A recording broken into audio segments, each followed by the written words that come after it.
Rien n'est fait, rien n'est joué. Il y a une apparence de tranquillité, mais lorsque l'on fouille un peu, lorsque l'on creuse un peu, on voit que à tout instant des incidents peuvent se reproduire, parce qu'il y a toujours le camp des vainqueurs et le camp des vaincus. Et pour se réconcilier, il faut que les vainqueurs et les vaincus puissent parler ensemble, les uns demander pardon et les autres pardonner.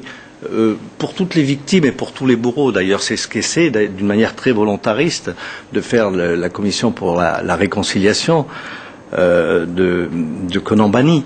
Évidemment. Mais ce temps-là n'est pas venu. Non, ce temps-là n'est pas venu, même s'il y a de la part du gouvernement que préside Ouattara une véritable volonté d'essayer de calmer les choses. Évidemment, c'est eux qui ont gagné. Mais en face, la population qui a voté Gbagbo n'a toujours pas accepté le résultat de l'élection, ça se voit. Alors ça, c'est un premier fait. Le deuxième, c'est qu'il voulait la libération de Gbagbo. Évidemment, aujourd'hui, elle est loin d'être acquise. La troisième chose qui intervient, qui est importante, c'est que ceux qui tiennent la Côte d'Ivoire aujourd'hui, ce sont les anciennes forces rebelles. Il n'y a pas eu encore d'armée.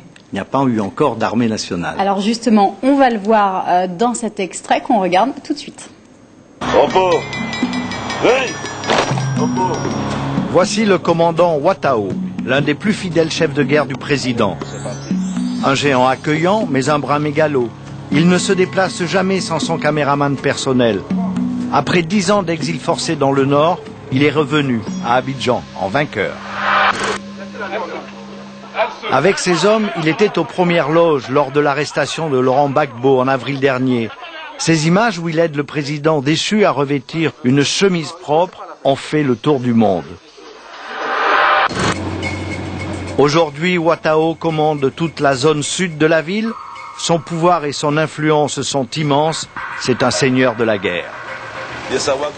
Alors on le voit, ce sont les vainqueurs, mais il y a aussi des milices, des hommes en armes qu'on identifie plus ou moins bien. Alors est-ce que Alassane Ouattara tient ces hommes ?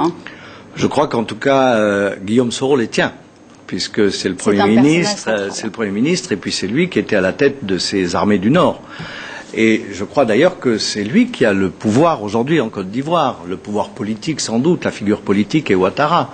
Mais l'homme qui tient le pays, c'est Soro. D'ailleurs, il va être à nouveau nommé Premier ministre sans doute, alors que c'était pas le deal de départ avec l'autre parti qui était le PDCI.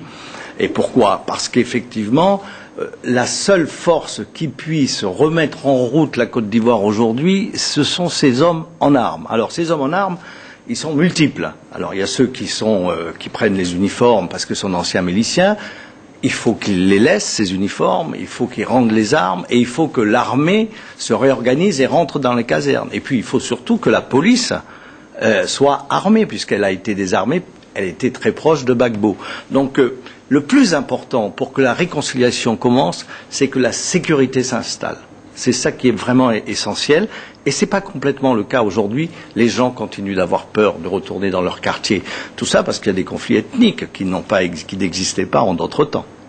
Merci Hervé Chabalier, auteur, je le rappelle, de Côte d'Ivoire, l'épreuve de la paix, un film documentaire de 52 minutes sur la Côte d'Ivoire.